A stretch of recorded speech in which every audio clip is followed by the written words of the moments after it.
position of helping to erect the restrooms over there. And let's see, Willie Marino, I think, was the contractor on the big new part in the back, the dressing rooms, so they didn't have to go down the street to someone's home to change clothes. I've been through much of the development of the Little Theater. I took over for a couple of years the shrubbery on the place and put in a good many hours. It's been lots of fun.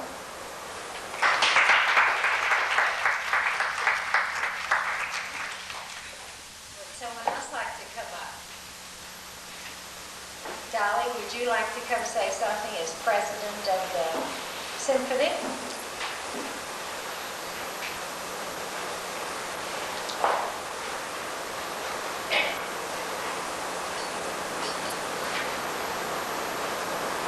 I'd like to make one thing clear. Our conductor is a working conductor. He carries chairs. So is the board. The board carries chairs. We work very hard when it rains, inside and outside. But I would also like to remember the Art League. I was a member of the Art League and had a lot of fun there. I painted sets at the Baytown Little Theater and had a lot of fun doing that. And the arts in Baytown have kept me busy. And I've enjoyed every minute of it. And I've enjoyed Baytown because of it. So that's the end of my remembering. Talk about the Carousel Club. We've talked about all the arts in those areas, but back then we were having large dance classes over at the community house, Baytown Community House. That's right. We'd all go take classes, and we'd have the carousel that was a group of about my age, and we'd have dances and costumes and things, and we worked together. And you'd be at the little theater, and you might be making a play, and you might be painting a set or something else, but everybody worked. And we used to go over and eat at the dormitories and stuff. So we were a community that worked together. We weren't, I walk over here and don't you come over there or something. People forget that. You think that's true today? No. No. I did lock my door for 20-something years, and I wouldn't even walk off to leave my door unlocked now than anything. I mean, go on trips and nobody talk about locking the door. And we can't. But about helping one another, the arts. Well, I work with them. I've been in the little theater. I was there with all of that stuff. And we enjoyed each other. And I think they're coming back to it some now, but everybody pulled away. And I'm glad they're coming back. Well, we enjoy working with everyone. The orchestras work with the chorus and the little theater and the art league. And we try to get something started with the art league in a contest. I think we've all worked together.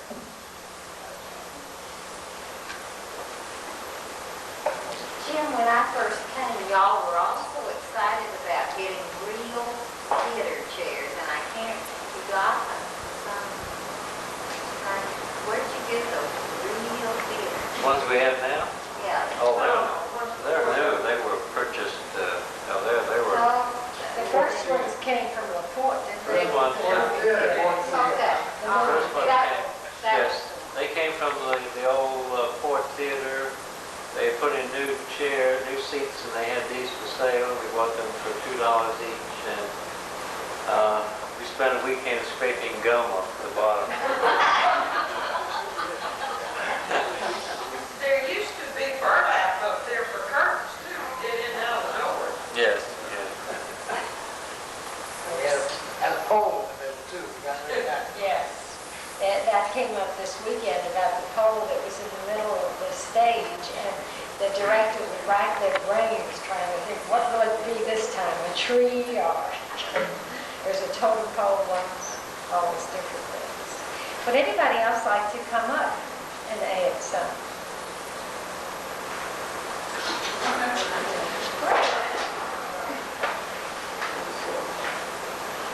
Pretty good for an old 75-year-old.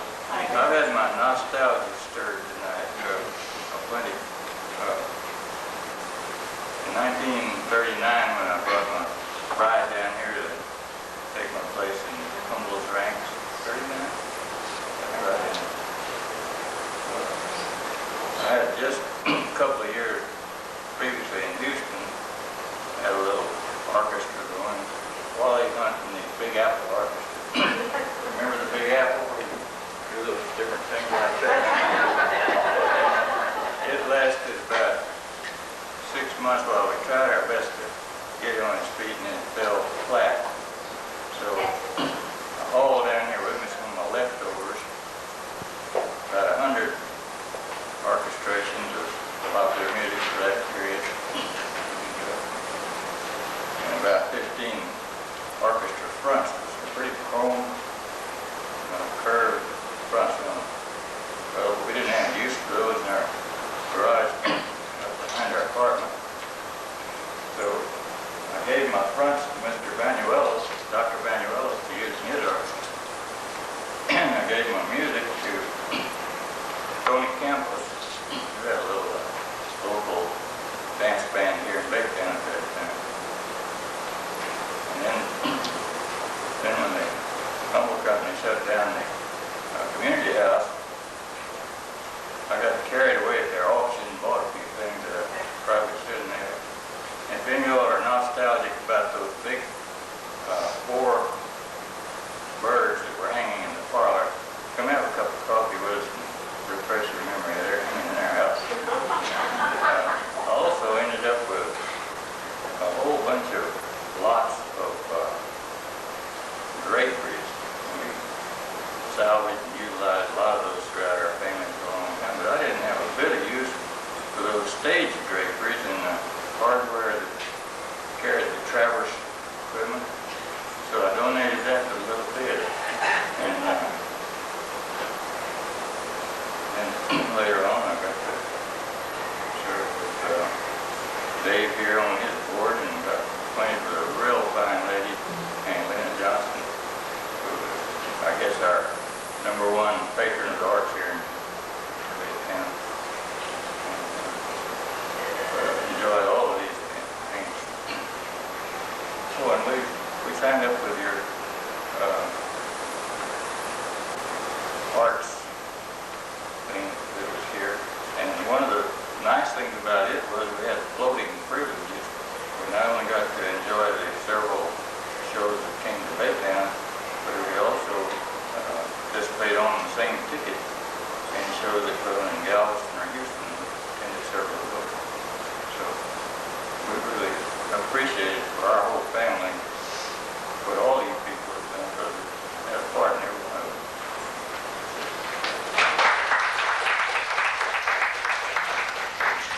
Do you have anyone else who would like to add something? I like today, I really am close to being tone deaf, and I do enjoy a good concert, but probably less than anyone else in attendance, because music just, it's in me. But for years there was Sam Lester, who was in the orchestra, and here at the library we had headsets and turntables, and he worked at the KPRH remote station out there on Highway 565 and kept all this fine equipment in tune. And he repaired our headsets and turntables at the library. Well, when you're tone deaf, going to a concert isn't the most exciting thing in the world.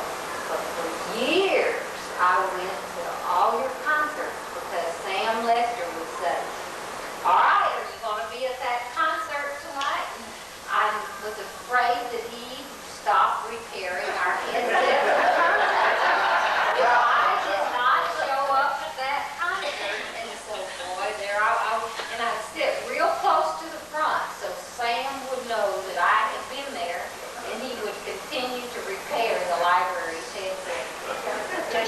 are all kind of reasons for getting culture.